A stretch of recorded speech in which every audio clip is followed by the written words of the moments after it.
भारत हा विविधता, संस्कृती, परंपरा आणि ज्ञानाने समृद्ध असा महान देश आहे. जगातील सर्वात मोठ्या लोकशाही देशांपैकी एक असलेल्या भारताकडे प्रचंड क्षमता आहे. आज भारत विज्ञान, तंत्रज्ञान, शिक्षण, क्रीडा, उद्योग आणि अंतराळ संशोधन अशा अनेक क्षेत्रांत वेगाने प्रगती करत आहे. मात्र अधिक सक्षम, प्रगत आणि जबाबदार भारत घडवण्यासाठी केवळ सरकारचे प्रयत्न पुरेसे नाहीत. राष्ट्रनिर्मिती ही प्रत्येक नागरिकाची सामूहिक जबाबदारी आहे. आजचे विद्यार्थी हे उद्याचे नागरिक असल्यामुळे राष्ट्राच्या भविष्यात त्यांची भूमिका अत्यंत महत्त्वाची आहे. राष्ट्रनिर्मिती म्हणजे केवळ मोठे रस्ते, पूल, इमारती किंवा कारखाने उभारणे नव्हे. राष्ट्रनिर्मिती म्हणजे असा समाज घडवणे जिथे प्रत्येक नागरिकाला शिक्षण, आरोग्य, रोजगार आणि समान संधी मिळेल. प्रत्येक व्यक्तीला सन्मानाने जगता येईल आणि देशाच्या प्रगतीत योगदान देता येईल. यासाठी शिक्षणाला सर्वाधिक महत्त्व दिले पाहिजे.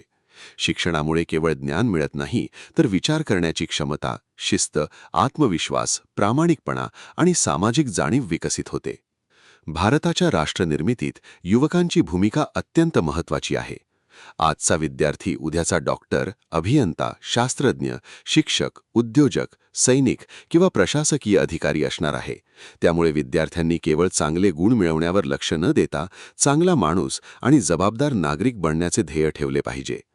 नवीन गोष्टी शिकणे, प्रश्न विचारणे, सर्जनशील विचार करणे आणि समस्यांवर नवीन उपाय शोधणे या गुणांमुळे देश अधिक सक्षम होईल.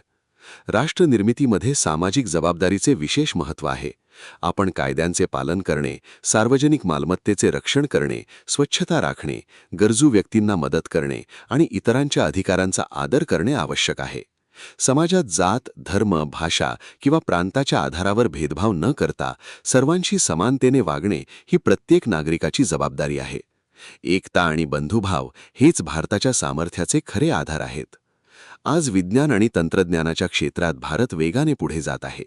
कृत्रिम बुद्धिमत्ता, अंतराळ संशोधन, डिजिटल तंत्रज्ञान, जैवतंत्रज्ञान आणि अक्षय ऊर्जा यांसारख्या क्षेत्रात मोठ्या संधी उपलब्ध आहेत. विद्यार्थ्यांनी तंत्रज्ञानाचा केवळ मनोरंजनासाठी वापर न करता ज्ञान, संशोधन आणि नवकल्पनांसाठी त्याचा उपयोग केला पाहिजे. भारताला तंत्रज्ञानाचा ग्राहक नव्हे, तर जगासाठी नवीन तंत्रज्ञान निर्माण करणारा देश बनवणे हे आपले ध्येय असले पाहिजे. पर्यावरणाचे संरक्षण ही देखील राष्ट्रनिर्मितीची महत्त्वाची बाजू आहे. वाढते प्रदूषण, पाण्याची कमतरता, हवामान बदल आणि जंगलतोड यांसारख्या समस्या भविष्यासाठी गंभीर आहेत. म्हणून झाडे लावणे, पाणी वाचवणे, प्लास्टिकचा वापर कमी करणे, कचऱ्याचे योग्य व्यवस्थापन करणे आणि अक्षय ऊर्जेला प्रोत्साहन देणे आवश्यक आहे. विकास आणि पर्यावरणाचा समतोल साधणारा भारतच खऱ्या अर्थाने प्रगत भारत ठरेल. माझ्या स्वप्नातील भारत हा शिक्षित, स्वच्छ, सुरक्षित, आत्मनिर्भर, तंत्रज्ञानाच्या बाबतीत प्रगत आणि पर्यावरणपूरक असेल. त्या भारतात प्रत्येक मुलाला शिक्षणाची संधी मिळेल, प्रत्येक युवनाला आपल्या कौशल्याचा उपयोग करण्याची संधी मिळेल आणि प्रत्येक नागरिक आपल्या कर्तव्याबद्दल जागरूक असेल.